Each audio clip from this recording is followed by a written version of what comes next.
Good evening. I'd like to call to order the June 27th, 2024 regular meeting of the Naperville Park District Board of Commissioners. Please stand for the Pledge of Allegiance. Pledge allegiance to the flag of the United States of America and to the republic for which it stands, one nation, under God, indivisible, with liberty and justice for all. Right. Monica, can we please have a roll call? President Gibson? Here. Vice President Ruffing? Here. Commissioner Ansier? Here. Commissioner Jacks? Here. Commissioner Danner? Here. Commissioner Risvold? Here. Commissioner Thompson? Here. Thank you. Are there any matters from the public? There are not. All right. Thank you. Monica, would you please read the consent agenda? Item 3.1, approve the appointments of Leslie Ruffing and Chris Jacks to the Finance Committee. Vice President Ruffing to interim chair said committee. 3.2, approve the appointments of Allison Thompson and John Risvold to the Legislative Committee. Commissioner Thompson to interim chair said committee.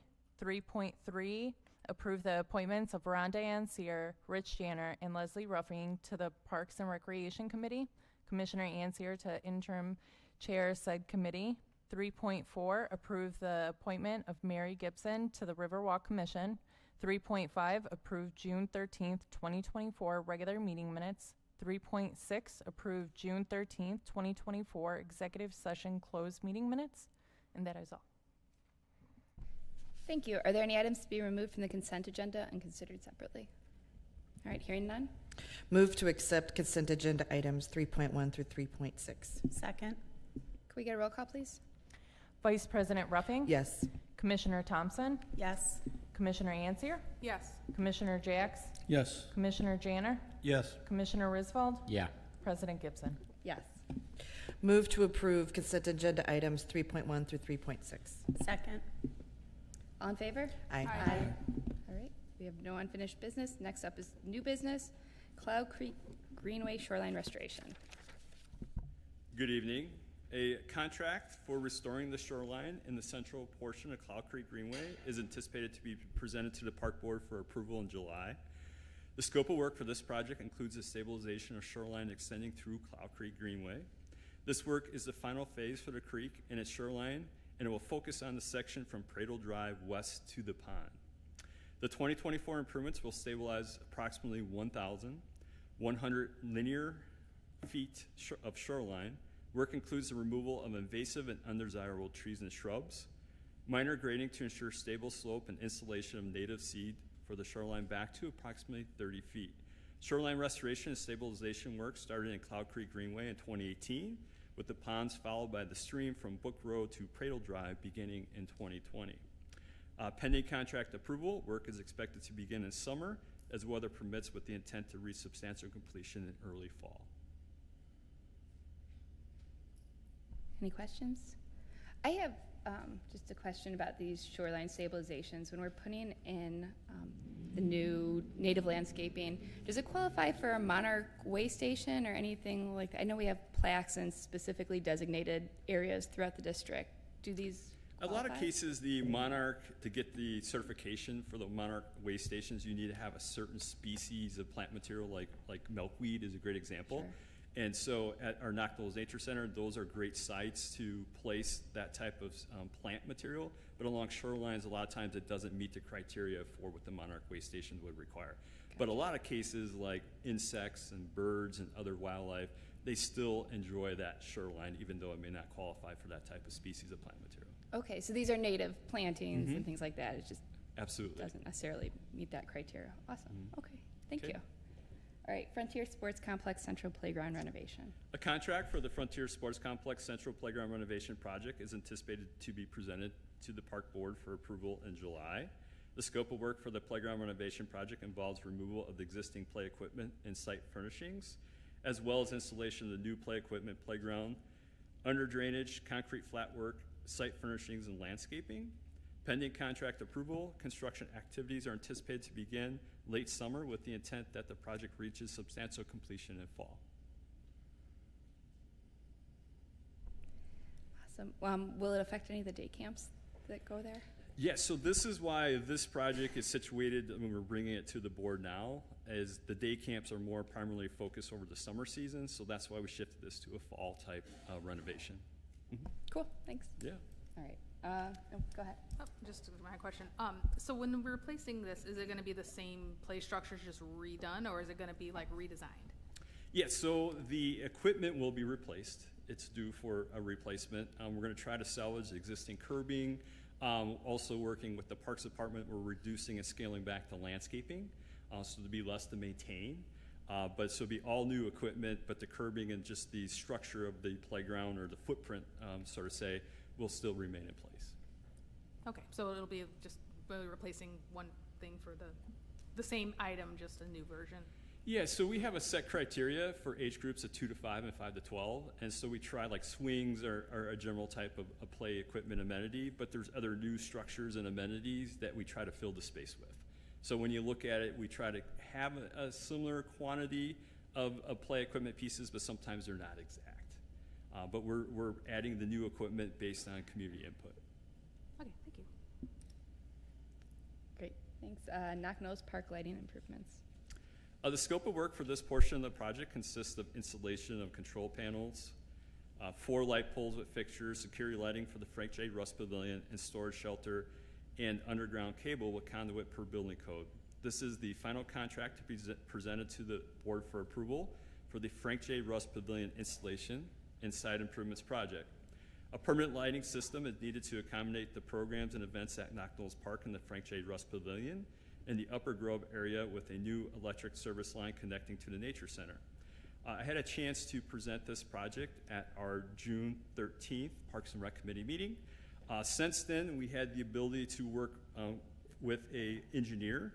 We talked about reducing the cost of the project and scope. One of the options we looked at was possibly utilizing the conduit under the larger bridge at Knock Knolls Park, but we found there's cable inside of it and we cannot use that.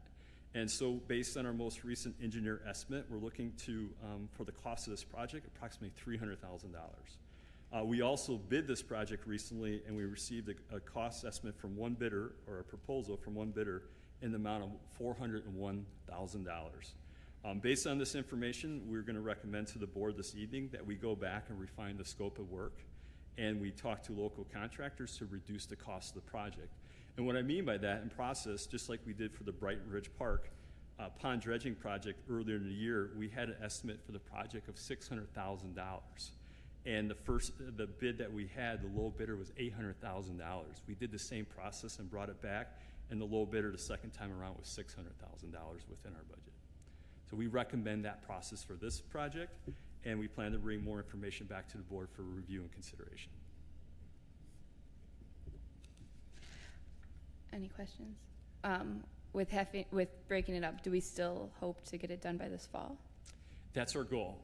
Okay. But it's really going to depend on what we receive from the contractors, because at this point we only have one bid, so we're just going to refine the scope and put it back out to bid in order to get competitive bid results and go from there. Our intent is to complete the work this fall, but if for some reason we're not going to be able to do that, we'll definitely inform the board. Awesome, thanks. Sure. Wildflower Park trail renovation. A contract for the Wildflower Park Trail renovation project is expected to be presented to the Park Board for approval at the July 11th board meeting. The scope of work includes repaving of the entire asphalt trail around the retention pond at Wildflower Park. Pending contract approval, work is scheduled to begin late summer and reach substantial completion by fall. So just a short update on that project.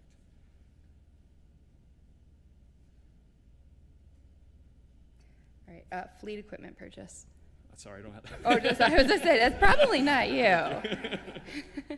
Thank you, Director Schutz. All right, good evening. Fleet will be seeking approval to purchase two 2024 John Deere 575 terrain cut comfort cab snow brooms for use within the Parks Department. This proposal is anticipated to be presented to the Park Board for approval at a meeting in July. Purchase of the snow brooms will be made utilizing a contract awarded to AHW LLC via the Sourcewell Purchasing Cooperative. Including the broom head attachment, the cost of each unit is expected to be just over $45,000. Both snow brooms were allocated as part of the 2024 Fleet and Equipment Replacement Plan as replacements for current units. The older brooms, primarily used on the Riverwalk and the DuPage River Trail, as well as other locations when they're available, are approaching the end of their serviceable lifespans and are no longer suitable for everyday use. Basic service measures will be performed to keep them available for use in emergency situations. One other feature that I'd like to point out is that these units also come with the option to purchase mowing deck attachments. These decks have a price tag of approximately $5,000 each, so significantly cheaper than some of our other mowers. We'd like to add one or two if funds are still available in our fleet capital accounts later in the year to increase the versatility of these purchases. Pending approval, orders will be placed with fulfillment expected to be during the fall season, and we still have funds available to make the purchase. Any questions? Thank you. All right, thank you. All right, we'll move on to department updates. We'll start with administration. Good evening. I wanted to make mention of the 2024 Labor Day Parade that is being held on Monday, September 2nd. Once I receive additional information, I will schedule out an Outlook appointment to solicit additional interest. That is it. Great, thank you. Thanks. All right, next up is finance. Good evening. I just have one quick update. You may recall from our last board meeting where I was not in attendance that we talked about potentially doing the refunding sale this week. I've been in contact with Anthony, our team together, looking at the market. It is not favorable to do the sale, so just wanted to let you know it's not happening this week. When it does, we'll make sure you have notice of when it's going to happen. We have 6 months to complete the sale. Okay, Okay? thanks for the update. Sure. everyone. Thank you. Good. Thanks. Golf? Good evening. A couple updates from golf. First on the capital side, the expanded practice area over at Naperville Golf Course. We've reached substantial completion with that project earlier this month. The golf maintenance staff has taken responsibility for those seated and sodded areas, and overall the project really looks great. Kudos to the staff. They got that through that really hot and unbearable weather with that project, and things are turning out really nice right now. We hope to have this open, the practice area and the reconfigured 18th hole, sometime right after the holiday. I know the golfers are really looking forward to it. They can see all the grassed-in areas right now, and it really is looking sharp, so they want to get out there as soon as possible. But also on that note, stay tuned. We'll have information coming up soon for a date for the ribbon cutting and the dedication of the Marie Todd practice facility. So we'll have some information on that soon. Completing one project, we're getting ready to start another project in Naperbrook. The irrigation replacement project will begin in August down at Naperbrook. The contractor is beginning to mobilize some of their equipment. Most of the equipment will be coming later on in July. That project is expected to reach substantial completion sometime in November. So we got about a 4-month window to get that project completed. There's a lot of work to do, and we've got kind of a tight time frame, so we're hoping everything goes smoothly with that. We will not be closing the golf course for this project. Some holes will need to be rerouted to accommodate the work. Our staff will be providing some updates to our patrons, kind of letting them know exactly what's going to be happening over the next few months with this project, plus giving them daily updates during the project to let them know exactly what's happening that day. Out at the golf courses, coming up in July and August, we have all our city championships. Staff at both courses will be hosting events for juniors, the men, women, and seniors over the next 2 months. Our first event is the Junior Amateur. That's July 8th at Naperbrook. That event is going to be for boys and girls ages 9 through 17, and participants will be competing in flights based on age and gender. That's going to be followed by the Men's Amateur, July 20th and 21st at Springbrook and Naperbrook. That event will have the opportunity for men to compete in several different flights, all that based on their handicap, so they'll be competing against participants at their same handicap level. The Women's Invitational is August 19th at Springbrook. That's similar to the men's event. We're going to have women competing against others with similar handicaps in several different flights. And finally, the Glen Eakey Naperville Senior Amateur is August 21st and 22nd. That event will have 2 flights, and those will be based on age. We'll have our senior ages 55 to 69, and the legends, who are going to be 70 and over. They'll be competing against each other. So all the golfers are looking forward to all these competitions. They usually are well attended, and we're expecting some good fields again this year for all these events. Are there any updates on the well at Naperbrook? We had a meeting this week with the contractor at their site to take a look at their progress so far. We also had our claims representative from Travelers and Paderma out there to take a look at that, and they're going to be reporting back to their insurance company on their findings. Right now, the only thing that we have seen so far is the broken coupling that we knew existed from the shafts. So there's still work to do on the bowl assembly and some other parts by the contractor. The thought is right now that the temporary well will most likely stay in place this season. It would really be difficult and probably impossible to switch out during the middle of the golf season because we'd be without water for an extended period of time. Okay, thanks. Any other questions? All right, thank you. You're welcome. Next up is Human Resources. Good evening. Executive Director Wilson and I met with Illinois Parks and Recreation Association Executive Director Susie Wirtz today. During our meeting, we showcased Centennial Beach, the Riverwalk, the Millennium Carillon, and Fort Hill Activity Center. Susie joined IPRA in January of this year. Not only was it nice to get to know the new leader of IPRA, we had some great conversation about how IPRA can continue to support parks and recreation professionals.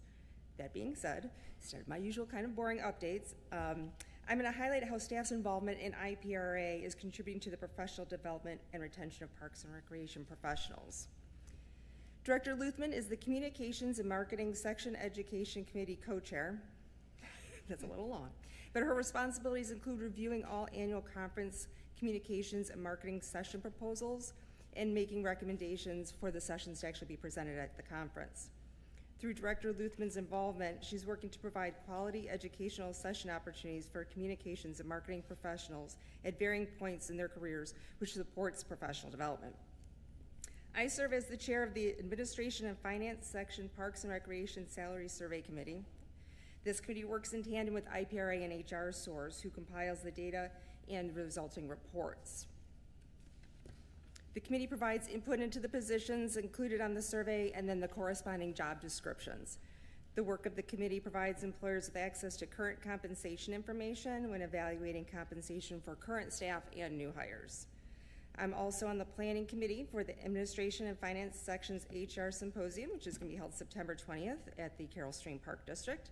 The symposium will be an opportunity for parks and recreation professionals to enrich their knowledge and skills in human resources management through a keynote session, multiple breakout sessions, and a vendor expo.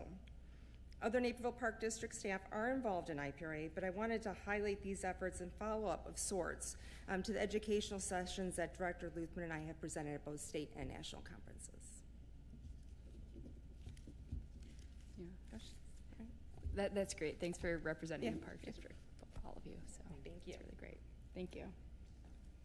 Next up is IT. Good evening. I wanted to share some updates on both some projects that are at or near completion, as well as some new projects that we've got underway. We've been doing, with one of our vendors, some updates to the district's virtual desktop infrastructure, just getting it up to date so we can maintain current security patches and support. We just wrapped up migration of the district's legacy email archive that was in place for the better part of 10 years into the new cloud archive solution we've been using for anything new for the last 2 years, so we can decommission that old system. That's been probably 2 months of just slow slogging, watching progress bars going across and having project check-ins on that. Additionally, working with the trades department, all the Code Blue AED call boxes across the district have been upgraded from old POTS lines to cellular systems that provide better cost management, new monitoring for the units, and improved reliability. And then new projects that we've got upcoming or that we're kicking off, we're going to be going through a Microsoft licensing review. The largest expenditure that I ever bring before this board is our annual Microsoft licensing spend. And that's on a 3-year agreement cycle with Microsoft currently through Dell holding the state of Illinois contract. When that was put into place, the new cycle started early 2022. And in the intervening time, we've done a lot of upgrades to things. We've shifted various things to cloud services. And some of the licensing mix doesn't match up as well anymore. So we're going through and auditing our current usage so that we can make sure that when we go into the new cycle, we can minimize any overlapping services and really get the best price that we're looking for. We're also wrapping up some testing of new network equipment that'll provide new switches and Wi-Fi functionality. We're wrapping up kind of our proof of concepts with a couple of different vendor solutions. And then we'll be starting to go through pricing and trying to see what the best move is forward there. We're starting in on looking for proposals and demos of new phone systems as well. The district's phone system has been the same with various upgrades along the way since about 2008. What it replaced at the time was well in need of replacement. But in recent years, it's really been showing its age with a great deal of complexity for management, lack of flexibility, especially as more operations become more dispersed and kind of off the main network. So we're moving that forward. We're looking to consolidate some of our door access systems to bring some older hardware that are managing things here at central maintenance under control of the server that we have running out of the admin building to simplify and consolidate that. And I'm waiting on any final proposals for our penetration test this year for cybersecurity purposes. And I expect within the next couple of weeks to have selected a vendor to move forward so that we can complete that test in the 3rd quarter. And then finally, the last item on here, AI policy and guidelines. We put together a focus group across multiple departments in the district to start evaluating different guidelines and policy suggestions around the use of generative AI. It's no surprise, a year and a half ago, no one knew anything about it. Now millions of people are using it daily. That's great, and there's tons of efficiencies that can be found, a great deal of effectiveness, but to ensure that we maintain transparency, as well as considering cybersecurity risk, general risk of disclosures of things, we're trying to set out what those guidelines will be and expect at an upcoming meeting to bring a policy recommendation. Interesting. Any questions? No? On the phone system, are we reducing the number of traditional handsets and moving more towards mobile, or? That when we get some of the numbers together, I'll be discussing with various department heads and seeing how ready some of that is. One of the leading vendors that is out there, I know, has been practically giving away hardware, though. Not to think that they necessarily will, but I do know Village of Oak Brook went through this in Q4 of last year, and basically one of the cloud vendors to help secure the deal basically just ate the cost of all the hardware. So they were able to replace 200 phones across the Village of Oak Brook. But they're making their money on the service. Yeah, they're expecting it to be the ongoing service. Right. Hardware at that point is, just a single point in time. It's much better to secure the contracts. So we're hoping to leverage some kind of deals like that to help cover any of that cost. But at the end of the day, we want to make sure that it's the right solution because it's a huge change to make. So we don't want to do it again for at least another minimum 5, preferably 10 years. So. Thank you. Yep. Great, thanks. Great, thank you. Next up, marketing communications. Good evening. I have a few marketing-related updates for you. First of all, very quickly, just a reminder that we've got the playground ribbon cutting for Oak Ridge Parkway next Tuesday, July 2nd at 5 p.m. We have a lot of events this year, as I've talked about several times, and we're adding actually another one. So I've been working with our sales and sponsorship manager, Stacy Fontesha, on putting together a sponsor appreciation event. And this is something that we've kind of done sporadically. Our last one was pre-COVID, and we're kind of just getting back into that again because it's important to recognize our sponsors, to have kind of a fun event where sponsors can connect with each other.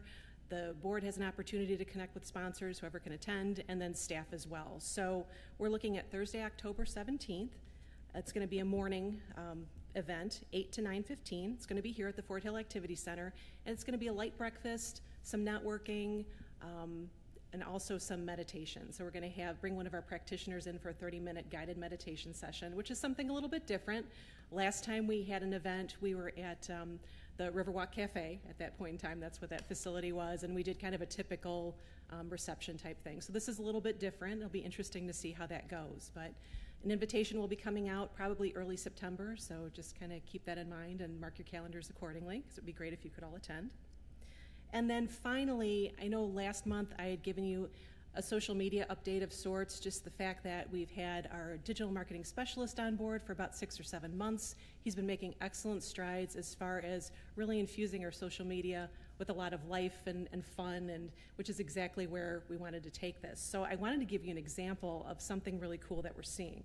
So we've been experimenting with posting dynamic content on Instagram, and Instagram is a channel that before we were just posting mainly static photos and nice images and things of that nature, but Reels is really where it's at with Instagram. So Connor has been able to do a lot with Reels, and you know, some of the board members have commented about just the fun nature of how we've been educating residents in a really fun and engaging way. But back in early May, he posted a Centennial Beach reel called Is This Your Vibe? To try to get people to, you know, look at the beach, and this is a really unique facility, and don't you want to be here and spend the summer here? So it's our most viewed Instagram post by far ever.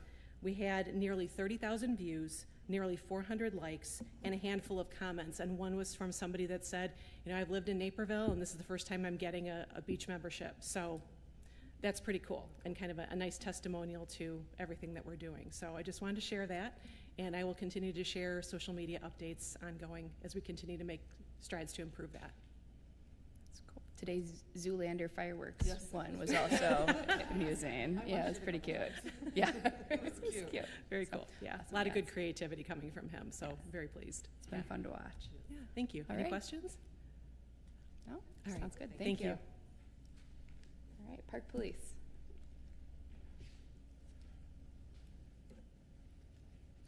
All right, good evening. What I can tell you is that our park police operations are pretty much in full swing. We're typically working from 8 in the morning till 11 at night on weekdays, and as late as midnight or even later on Friday and Saturday nights if we're needed. I'm putting out a minimum of 3 cars each night.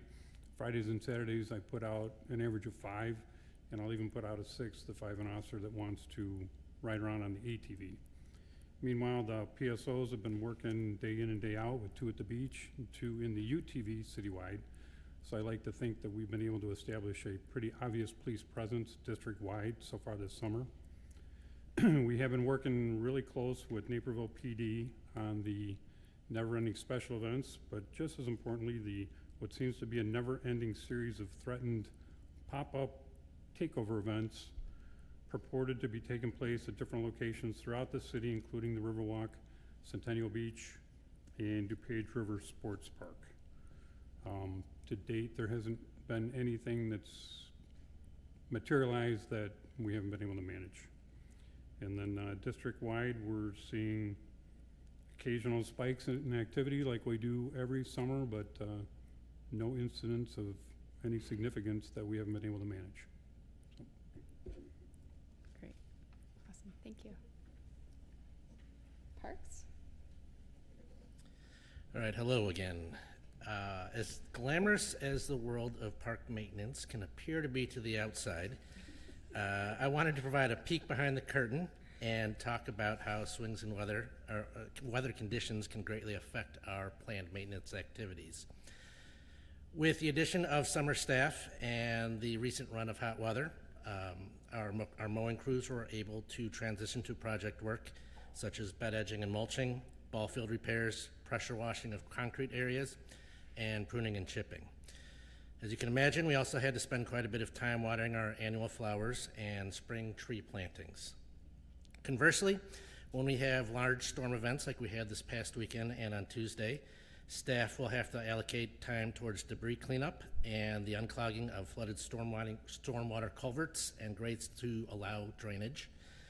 High river levels also deposited debris on the lower Riverwalk areas that need to be washed, and often requires the remulching of the lower lying beds. Staff also had to pump water from Centennial Beach as the accumulated rainfall pushed us above normal water levels. Our South Division crews wrapped up a majority of the second phase of the Brook Prairie invasive removal project. After successfully clearing along the HOA-owned fence on the north side of the park last year, a similar project was scheduled for the south half. As was the case earlier, we implemented our communication plan, sending out postcards to neighboring residents and providing project information on our website. Clearing of invasive species and dead and declining trees has now been completed. Staff have a few small pockets to tidy up and spray, and then sow with native seed later this fall. Staff may still add a few trees between the fence and the asphalt trail parallel to Plainfield Naperville Road later this year. And I thought I'd share that during the month of June, staff had recently viewed several demonstration pieces of equipment with a few different vendors. We tried a remote operated brush and turf mower for use on steep inclines at the Cricket Basin at Nike Sports Complex, which was very promising. We've got several areas within the district that are difficult for our equipment to get to mow based on the slopes, and we're always on the lookout for new solutions. We had a vendor show us an herbicide-free product that used hot water and plant oils and sugars to treat weeds at Winding Creek Park recently. The product also stated that it would sterilize seeds in the soil profile to prevent or limit future weed growth. We're keeping an eye on the areas that were treated to see if their claims hold up. This product or something similar could provide a unique tool in our quest to find effective organic weed treatments. And we're continuing to explore mowing options. Each division was able to try out a new electric mower to compare against our current electric mower units. The initial reports that they performed very well, and we're looking to schedule a longer-term demo in the future.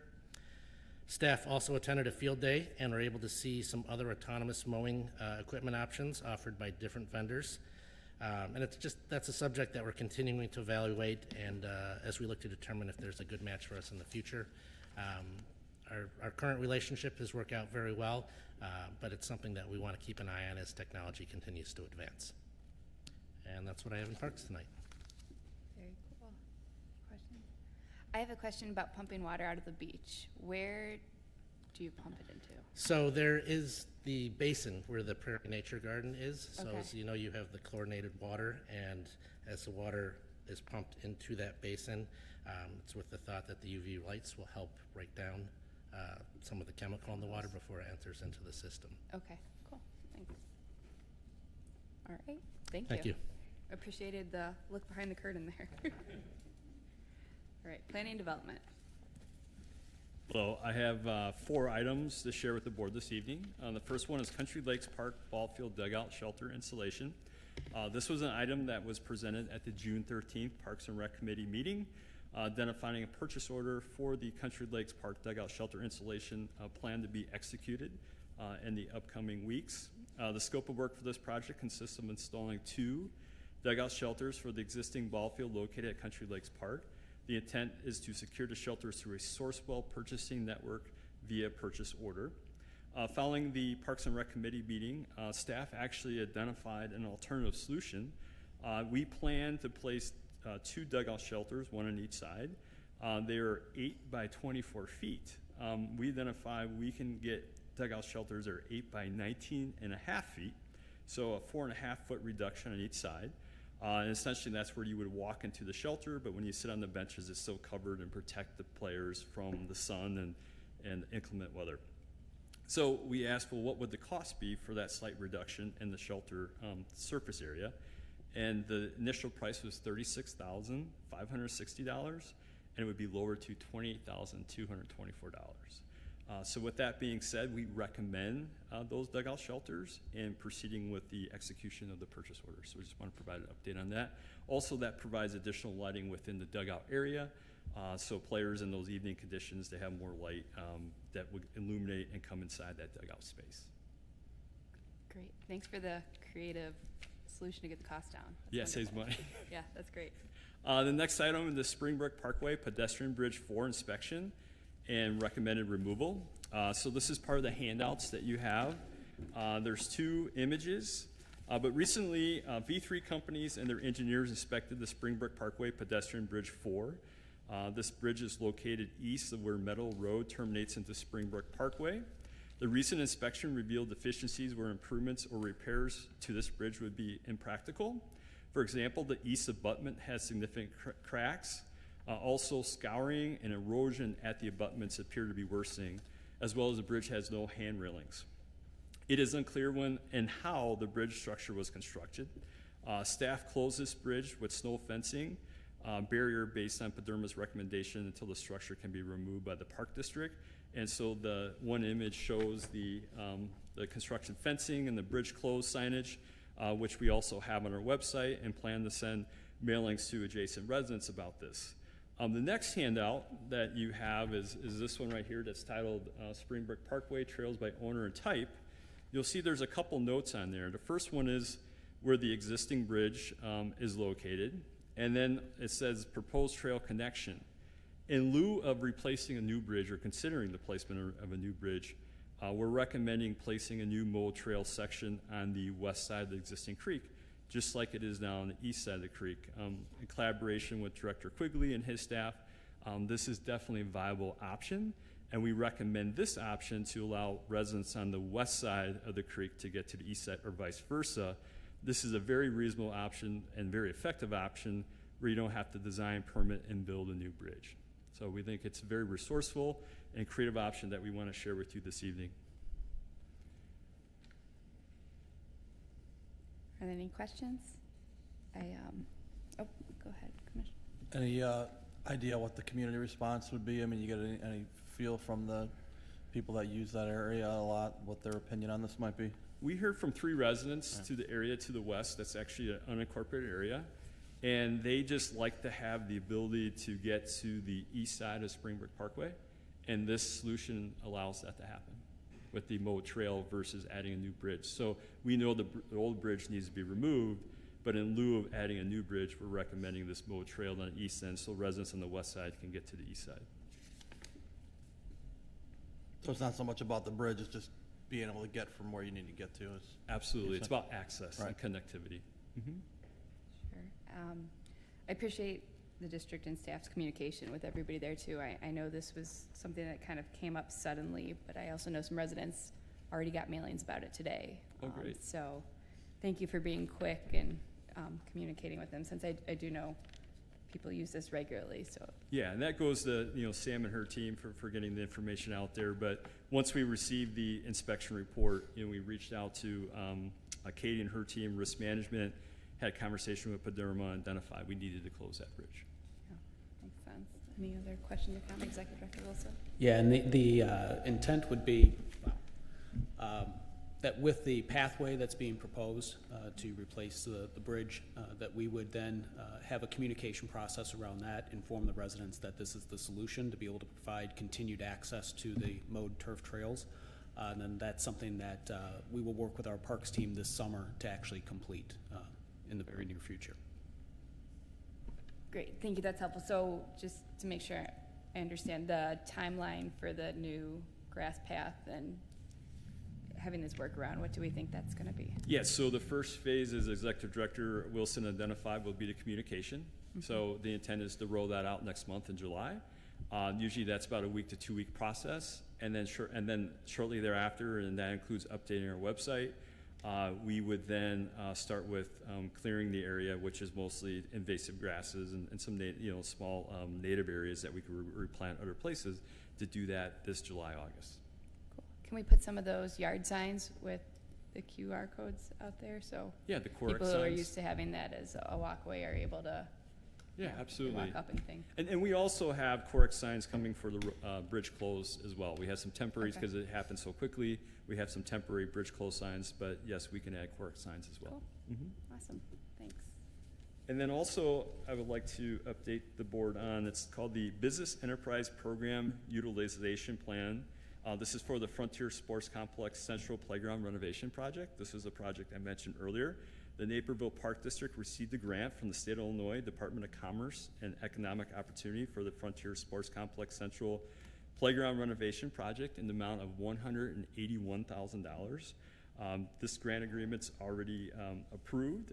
As part of this process for next steps is what they call a Business Enterprise Program, BEP utilization plan is needed for the project and to be referenced in our bid documents, encouraging the use of businesses owned by minorities, females, and persons with disabilities. Park District staff and legal counsel reviewed the BEP utilization plan that we received from State of Illinois staff for Frontier Sports Complex Central Renovation Project, and a resolution to adopt the plan is planned to be presented to the board at the July 11th meeting. The Park District passed a similar resolution adopting a similar BEP utilization plan in February of 2019 for the OSAG grant and its requirements associated with Wolf's Crossing Community Park and that development project. And also, as you know, we're working on the site master plan for Nike Sports Complex, and we intend to submit a proposal to IDNR in September this year. If we're successful, which we wish we are, very successful in obtaining that grant, we would also have a BEP utilization plan for that project as well. So this is something that we worked with in the past. It's a step in the process, and that we want to let you know that we'll be bringing a resolution to you for approval at the July 11th meeting. And then lastly, some great news. The indoor rec space needs assessment survey is going extremely well, and we also want to make sure that we get as much input as possible. So we originally planned for that statistically significant survey. We had a closing date of June 25th, and we'd like to extend it to July 10th. So you'll see some information about that. And again, the reason why we're doing that is we want to get as much input as we can through that survey. Sorry, to clarify, that's for the statistically significant sample set or for the open one for the For community? the statistically significant sample set. Okay. And the open sample set is planned to be released later in July. After. And there's more Okay. information to follow on that. Okay, thanks. So with the statistically one, It's a mouthful.